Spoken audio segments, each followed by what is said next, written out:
Women are bad investments, Sarah. You just need to keep your face pretty until you find a husband to pay your bills. My father looked me dead in the eye and said those words when I put the payroll report on his desk.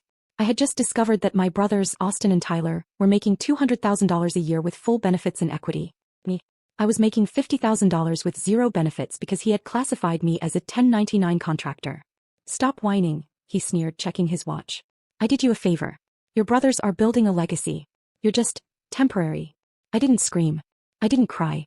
I felt a cold, sharp click in the back of my brain. I realized right then that he wasn't my father anymore. He was just a bad boss. And I knew exactly how to destroy a bad boss using the very contract he forced me to sign. I picked up my bag. Hey, I said. If I'm a contractor, then today is my last day. He laughed as I walked out. He thought I was throwing a tantrum. He had no idea I was about to use his own greed to burn his entire empire to the ground. Have you ever been the smartest person in the room, but treated like the coffee girl just because you didn't fit their image? Drop a yes in the comments if you know that feeling. People always ask me why I stayed for 6 years. They look at those payroll numbers, $50,000 versus $200,000, and they ask, Sarah, you have a degree from Wharton. You're a genius strategist.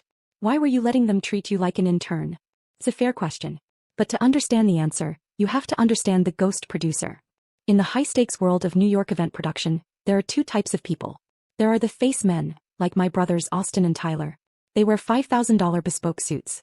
They show up at 11 in the morning holding a latte, ready to take a client to a 3-hour lunch at Lou Bernardine. They smile, they shake hands, and they promise the moon. And then there are the ghost. That was me.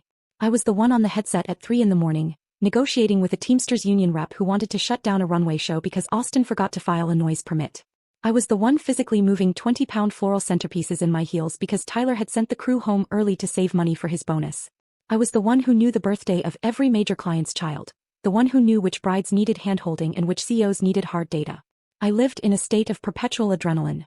I remember one night specifically, the launch of a new luxury watch brand at the Hudson Yards. The lighting rig failed an hour before doors opened. Austin was at the bar downstairs flirting with a model. He didn't even answer his phone. I didn't panic. I climbed a ladder in a silk blouse, bypassed the breaker, and rerouted the power from the backup generator. When the lights blazed on, Austin walked in, clapped me on the shoulder, and said, "Great job, sis." I told the client we'd handle it. He took the credit. He took the commission. I took the subway home because Uber surge pricing was too high for my budget. Looking back, it seems insane. But that's the trap of the good daughter syndrome. My father, Richard, didn't just steal my labor. He stole my ability to assess my own worth. From the time I was a little girl, he trained me to believe that my utility was my rent for existing. Austin and Tyler are wild, he would say with a wink, like their incompetence was charming. But you, Sarah, you're the reliable one. You're the glue. He made me feel like being the glue was a high honor. He weaponized my own competence against me. I thought suffering was loyalty. I thought that if I just worked hard enough, if I saved them from enough disasters, eventually they would look at me and say, "We see you. Here is your seat at the table." I didn't realize then that they weren't waiting for me to prove myself. They were banking on me never realizing I already had. They didn't want a partner. They wanted a mule. The contractor status wasn't just a financial decision to save 15% on payroll taxes. It was psychological warfare. By denying me benefits, equity, and even a job title, Richard was constantly reinforcing the message. You are not one of us. You're help. You are temporary. But he made a mistake.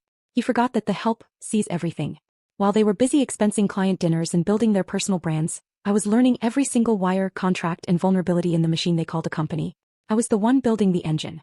And when you build the engine, you also know exactly which wire to pull to shut the whole thing down. The end didn't come with a bang. It came with a humiliating apology I didn't owe.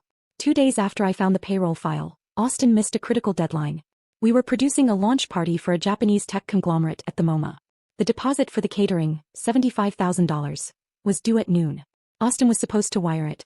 Instead, he was at a strategy lunch that involved 3 bottles of wine. At 2 in the afternoon, the catering company called me, screaming. They were pulling out. The event was 48 hours away. I marched into Richard's office.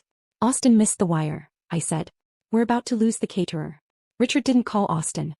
He looked at me over his reading glasses and said, "Fix it." "I can't fix a missed wire, Dad. The money is gone."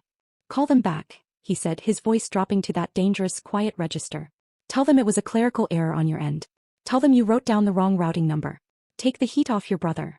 I stared at him. "You want me to lie to a vendor I've known for 5 years? You want me to look like the incompetent one to protect Austin? Austin is the face of this company, Sarah. Clients need to trust him. You're back of house. It doesn't matter if they think you're a little scattered. Just get it done. It doesn't matter if they think you're a little scattered. That was the sentence that broke the camel's back. It wasn't just about the money anymore. It was about my reputation. He was willing to burn my professional credibility to keep his son's suit clean. I made the call. I lied. I took the blame. I listened to the catering director call me unprofessional and a liability. I swallowed it all just like I had swallowed every insult for 6 years. But when I hung up the phone, I walked back into Richard's office with one final request. I saved the account, I said. But I want a title change. I want to be named Director of Production. I want it on the website and I want it on my business card. Richard sighed, rubbing his temples like I was an unruly toddler asking for a pony. We've talked about this, Sarah. It's an optics issue. Optics. Our clients, they're old school. They like dealing with the men for strategy and you for the details. If I make you a director, it confuses the hierarchy. It makes Austin and Tyler look less authoritative. Let's just keep things as they are. You're good at being the helper. The helper. I looked at the organizational chart on the wall behind him. Austin's photo was there. Tyler's photo was there. Richard's photo was at the top. I wasn't on the wall. Suddenly, the contractor classification made perfect sense. It wasn't just tax evasion. It was erasure. By keeping me off the payroll, off the org chart, and off the equity table, he was ensuring that I never actually existed in the history of Mitchell & Company. I was a ghost. I was designed to be invisible so that when the empire passed to my brothers, nobody would ask, "What about Sarah?" He thought he was erasing me. He didn't realize he was setting me free. If I wasn't an employee, then I didn't owe him 2 weeks' notice. If I wasn't a partner, I didn't have a non-compete clause. And if I wasn't on the org chart, then the work I did wasn't work for hire. It was my work. I looked at Richard one last time. He was already back on his phone, dismissing me with a wave of his hand. He thought he had won. He thought he had put me back in my box. "Okay, Dad," I said softly. "I understand the optics perfectly." I went back to my desk. I didn't cry. I didn't argue. I opened a new browser window and searched for the number of the most aggressive intellectual property lawyer in New York City. I wasn't going to be the daughter anymore. It was time to be the shark. The next morning I didn't go to the office. I walked into the lobby of Sterling and Finch, one of the most expensive intellectual property law firms in Manhattan. I was meeting David, a friend from college who billed $800 an hour. I sat across from him in a glass-walled conference room and slid a single piece of paper across the mahogany table. It was the independent contractor agreement Richard had forced me to sign 3 years ago. "Read clause 4, I said. David adjusted his glasses. He read it once. Then he read it again. Then he started laughing. "Sarah," he said, looking up with a grin that was all shark. "Is this a joke? Did he download this template from the internet?" "He wanted to save money on legal fees," I said. "He said lawyers were a waste of overhead." David tapped the paper. "He didn't just save money on legal fees. He saved himself into a grave. You see, under United States copyright law, there is a very specific doctrine called work for hire. If you are a W-2 employee, everything you create, every email, every design, every idea belongs to the company. Automatically." He leaned forward. "But you aren't an employee. You are a 1099 independent contractor. And in this cheap generic contract, there is no intellectual property transfer clause. He forgot to make you assign your rights to him." I felt a shiver go down my spine. "So who owns my work?" "You do," David said. "You own the copyright to every stage design, every lighting schematic, and every script you wrote as a contractor. Legally, Mitchell & Company is just renting your intellectual property. And they haven't paid their rent." The miser's paradox. My father was so obsessed with saving 15% on payroll taxes that he had accidentally handed me the keys to his entire kingdom. He wanted to treat me like an outsider to keep me cheap, but in doing so he made me the owner. "The Titan Gala," I said. "The script, the CAD drawings, the run of show. I wrote all of it last week." "Then you own it," David said. "And we are going to register it right now." We didn't waste time. We filed for expedited copyright registration with the Library of Congress. It cost $800. It was the best money I ever spent. But I knew copyright wasn't enough. Richard was a bully. If I tried to stop him, he would sue me for breach of contract or abandonment. He would try to bury me in legal fees before I ever got to court. I needed an insurance policy. I needed to prove that my sudden departure wasn't abandonment. It was a constructive discharge caused by a hostile work environment. I opened my laptop. I didn't need to hack anything. I just needed to access my own cloud backup. I navigated to a folder labeled voicemails. For 6 years, Richard had left me abusive messages whenever he was stressed. I had never deleted them. I clicked on one from last month. Sarah, pick up the phone. You are useless. If you don't fix this budget by morning, don't bother coming in. You're lucky I even employ you. I clicked on another. Stop crying and do your job. You're weak. This is why women can't lead. I transferred 47 audio files to a secure drive and handed it to David. His face went grim as he listened to the first 10 seconds. This is leverage, he said quietly. If he tries to sue you, we release these to the board. We release these to the press. He won't just lose the lawsuit, he'll lose his reputation. I walked out of that law firm an hour later. I stopped at a coffee shop and opened the Secretary of State website. It took 10 minutes to file the incorporation papers. Sem Productions. It was official. I wasn't the daughter anymore. I was the competition. And I held the deed to the ground my father was standing on. The Titan Gala isn't just a party. In New York City, it is the party. It's the night where billionaires shake hands with senators, and where production companies like Mitchell & Company make their entire year's revenue in 4 hours. The grand ballroom of the Plaza Hotel was dripping in gold. Crystal chandeliers the size of small cars hung from the ceiling. The air smelled like expensive perfume and old money. I stood at the back of the room watching. My father, Richard, was in his element. He was wearing a tuxedo that cost more than my car, holding a glass of scotch and holding court near the stage. Austin and Tyler were flanking him like bodyguards, laughing too loudly at jokes that weren't funny. They looked relaxed. They looked victorious. They thought I was at home, crying into a pint of ice cream, regretting the moment I walked out.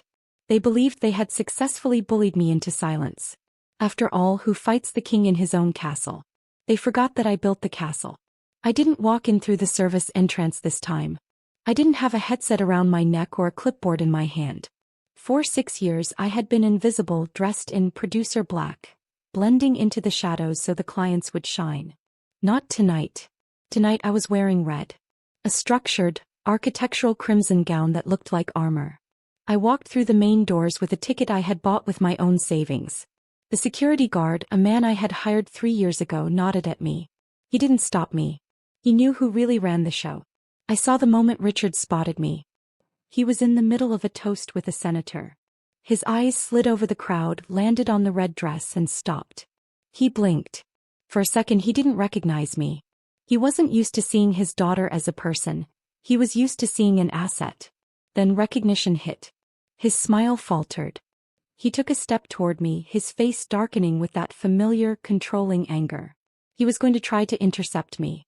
He was going to try to drag me outside before I could cause a scene. I didn't stop for him. I turned away and walked straight to the head table, stopping in front of Mr. Vance, the billionaire funding the gala. He valued only competence and contracts. Sarah, he said, I thought you left. I did, I replied calmly. But not my work. I handed him a thin black folder. My federal copyright registration for the Titan Gala.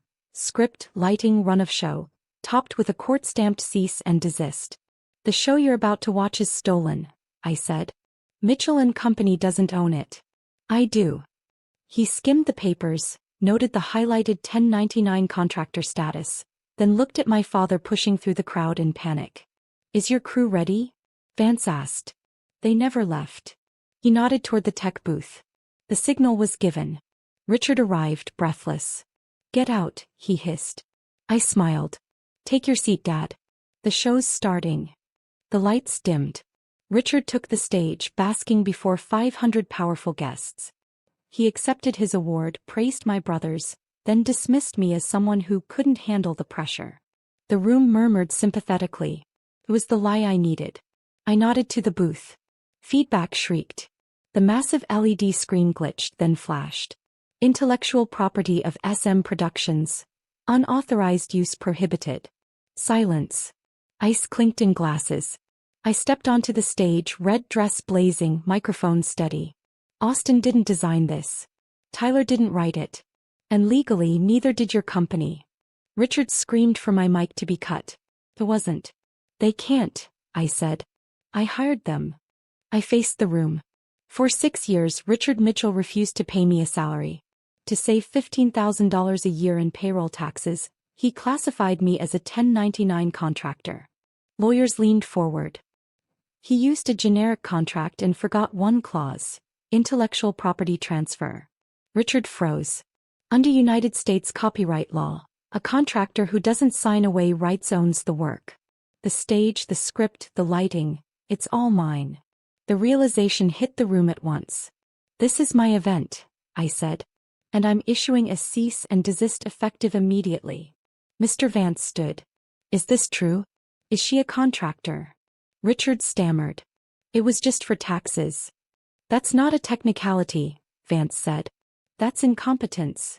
He turned to me. You own the show? I do. Then I'm not paying a thief, he said. Richard, you're fired. Get off the stage. To me, continue the show. Invoice me in the morning. The applause detonated. Richard followed me off stage, grabbing my arm. I'll make you a partner. I'll give you equity. It's too late, I said. For equity. And for family. He snarled that I was nothing without him. I smiled coldly. You're right. I do spend money. I spent it on the best IP lawyer in New York. To take back what I built. Keep the change. I walked out with Mr. Vance into the night. The fallout was brutal. The cease and desist triggered an Internal Revenue Service audit for employee misclassification. The fines were catastrophic. Vance moved his $40 million portfolio to SM Productions the next morning. Others followed. Mitchell and Company collapsed within 6 months. Richard still says I stole his legacy. I didn't. I reclaimed unpaid work. The contractor label was meant to chain me. He forgot that a chain swung hard enough becomes a weapon. I am Sarah Mitchell. I am not temporary. I am the owner.